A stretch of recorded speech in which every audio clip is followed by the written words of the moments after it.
Good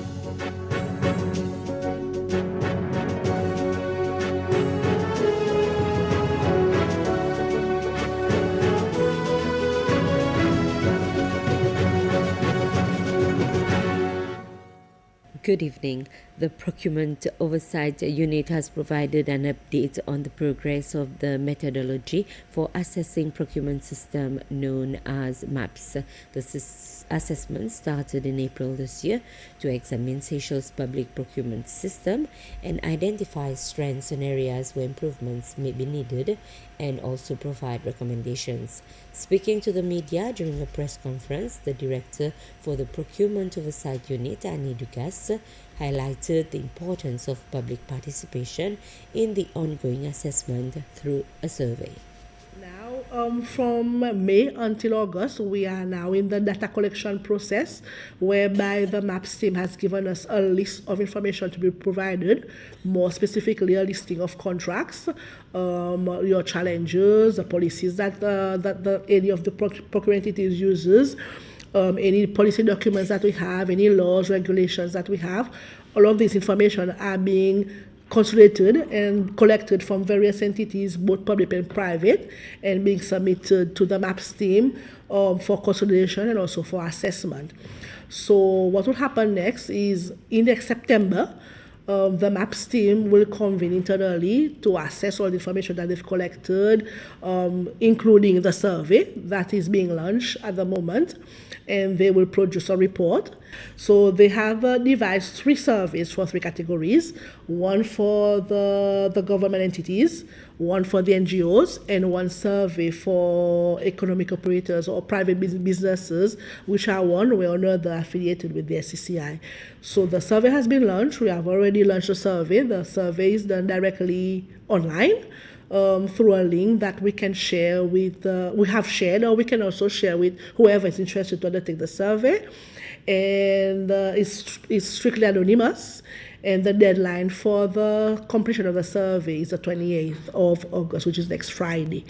So based on the survey, this also will complement all of the information that has been collected, and it will help the MAPS team to carry out the assessment in September and prepare the report in October. And the final report tentatively will be provided formally to the government of Seychelles in December.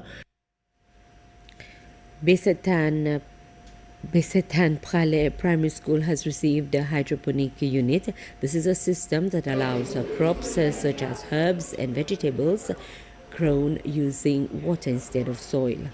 The unit can produce up to 120 heads of lettuce per month using only water. And the unit was donated by the founder of Linden Green, a company based in the Czech Republic in collaboration with Seaweed Seychelles.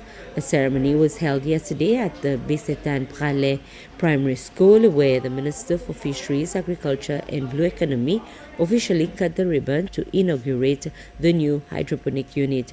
Following the ceremony, students had the opportunity to take part in the first demonstration and plant crops using the new system.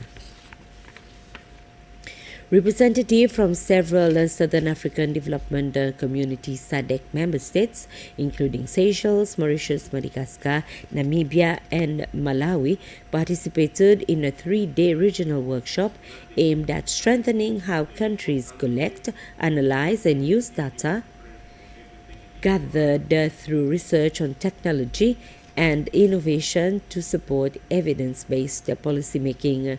Riabuka Morakabi, the acting senior program officer of Science, Technology and Innovation, highlighted the importance of strengthening regional cooperation and ensuring that research and innovation are effectively used to inform policies and development priorities.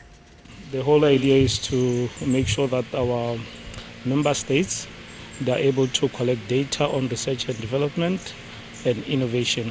As you can see, most of our member states, they do have policies on science, technology and innovation, but our policies mostly they are not that evidence-based.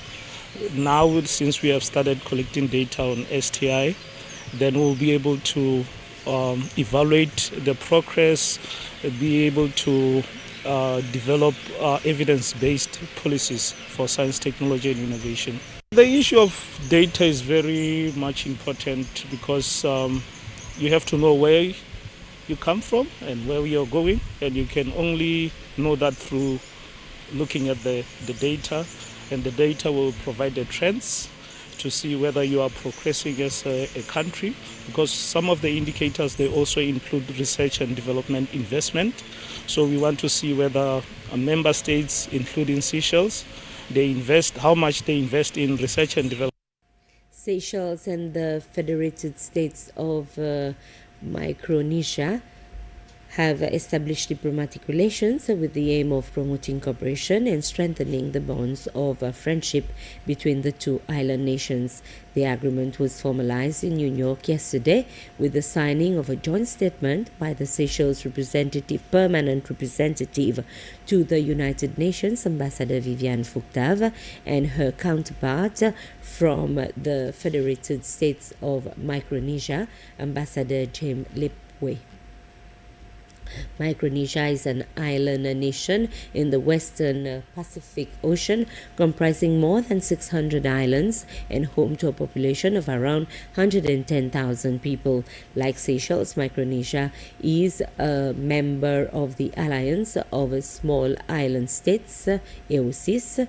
The two countries shared many of the characteristics and challenges faced by small island developing states, including economic vulnerability and the growing impacts of climate change. The establishment of diplomatic relations is expected to provide a foundation for closer collaboration between Seychelles and Micronesia on areas of mutual interest, particularly issues affecting small island states. The Cancer Concern Association has received a donation of 25,000 rupees from the Seychelles Petroleum Company CPEC to support its activities. The contribution was made under CPEC's corporate sponsorship program, through which the company sets aside funds in its annual budget to support various initiatives in the country. The Deputy Chief Executive Officer of CPEC, Brenda Gubin, presented the check to Cancer Concern Association's Chairman, Dinas van der Lens, and Vice Chairman, Gina Laporte.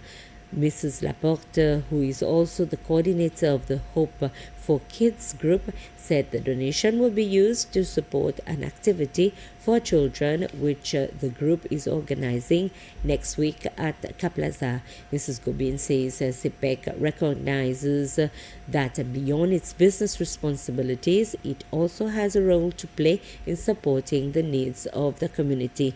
She added that the company will continue to provide support to community initiatives as part of its ongoing commitment to the country. And with this, we end the summary. I'll be back at 8 with the Creole Bulletin.